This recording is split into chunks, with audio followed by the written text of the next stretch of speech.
नमस्कार, मी मनीषा पुन्हा एकदा स्वागत करते आपल्या यूट्यूब चॅनलवर.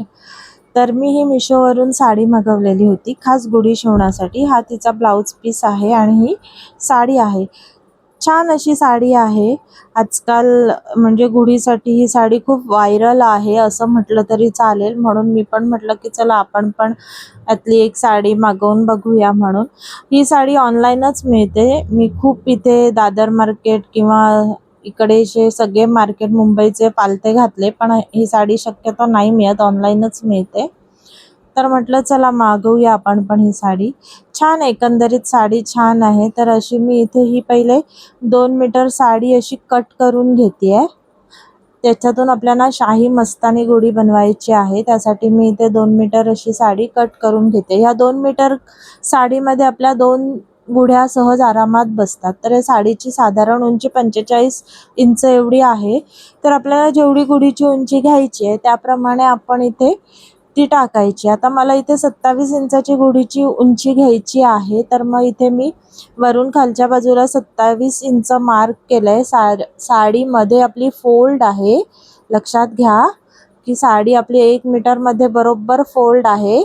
त्यामुळे मी आता इथे पहिले 27 इंच वरून खालच्या बाजूला माप टाकलंय. तसंच साडी थोडी फोल्ड करून मागच्या बाजूला पण मी खालच्या बाजूनी वरच्या साईडला 27 इंच मार्क केलेला आहे.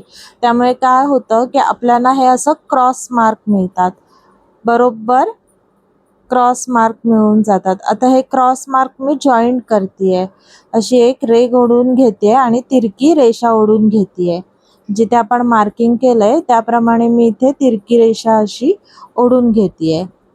पाहू शकता तुम्ही.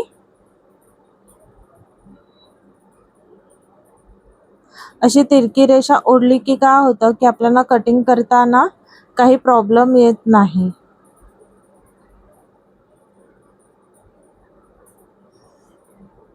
बघा ना, असं तिरकं लाईन ओढून झालेली आहे. आता मी हिला कट करून घेतेय.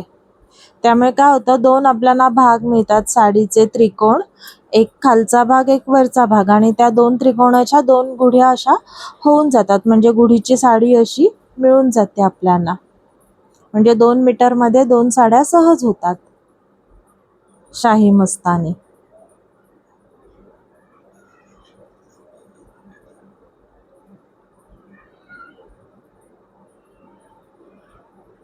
तर इथे मी अशी ही कट करून घेतलेली आहे साडी.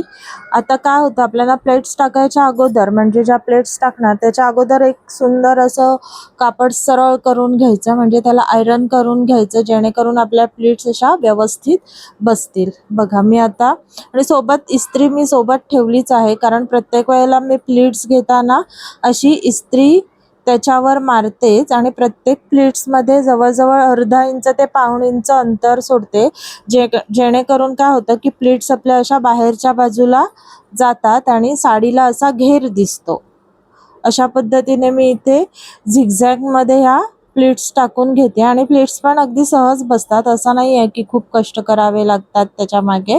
फटाफट असं बसून जातात. अर्धा इंचाचं प्रत्येक प्लेट्स मागे, म्हणजे माझ्या प्रत्येक प्लेट्स मागे अर्धा अर्धा ते पाऊण पाऊण इंचाचं मी गॅप ठेवून तिथे टाकून घेतलेल्या आहेत. आणि प्रत्येक वेळेला एक प्लेट्स टाकली की त्याच्यावर एक गरम इस्त्री मारून घेते, जेणेकरून त्या प्रॉपर अशा बसतील. तुम्ही टाचण पण लावू शकता, म्हणजे इस्त्री नसेल करायची तर तुम्ही टाचणी लावून ते करू शकता. आता हा शेवटचा टोक आहे, तो मी असा ट्रायंगलमध्ये फोल्ड करून वरच्या बाजूला घेतला आहे. बघा सुंदर असं दिसतं का नाही, छान असं शेप आलेला आहे आपल्या गुढीच्या साडीला. तर अशा पद्धतीने तुम्हाला जेवढ्या साड्या बनवायच्या असतील तेवढ्या साड्यांची पहिले अशी तयारी करून घ्यायची, आणि वरून एकदा पुन्हा हलक्या हाताने एक इस्त्री फिरवून घ्यायची, जेणेकरून सगळं व्यवस्थित बसून जातील.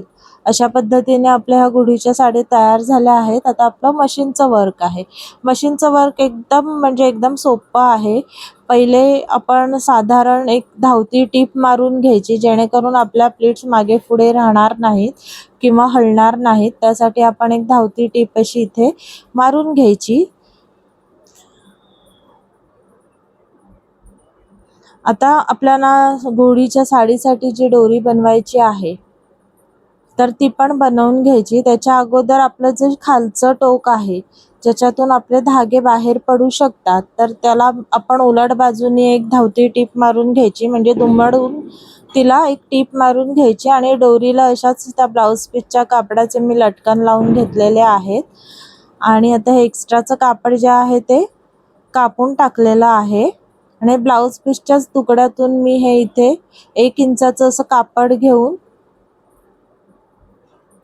गुढीच्या साडीला म्हणजे जे वरची बाजू आहे त्याचा फिनिशिंग दिसण्यासाठी मी इथे ते बंद करून घेते टोक, जेणेकरून त्याच्यातून आपल्याला त्या बाजूमधून आपले कोणतेही धागे बाहेर पडणार नाहीत। अशा पद्धतीने हे मी इथे वरची बाजू अशी बंद करून घेतलेली आहे ब्लाऊज पीसच्याच कापडाने। आणि आता ही टोपी बनवायची आहे, तर जे बॉर्डरचं कापड आहे ते फ्रंट साईडला घेतलंय आणि जे प्लेन कापड आहे त्याला पाठच्या बाजूने मी अशी एक धावती टीप मारून ते म्हणजे फोल्ड करून घेतलेलं आहे आणि ते आपल्याला पाठीमागच्या बाजूला लावायचं आहे। तर अशा पद्धतीने बघा मी इथे 7 बाय 7.5 इंचाचं हे कापड घेतलेलं आहे आणि दोन्ही बाजूला अर्धा इंच एक्स्ट्राचं कापड आहे, म्हणजे आपली जी गुढीची साडी आहे त्याच्यापेक्षा अर्धा इंच दोन्ही बाजूला एक्स्ट्राचं कापड आहे। इथे मी आता ती दोरी आतमध्ये टाकते आणि शिवून घेते तिन्ही बाजूला, म्हणजे तिन्ही कडा,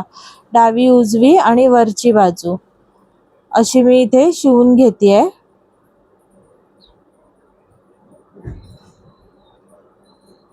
एकदम सोपी पद्धत आहे आणि फटकन होणारी गुढी आहे।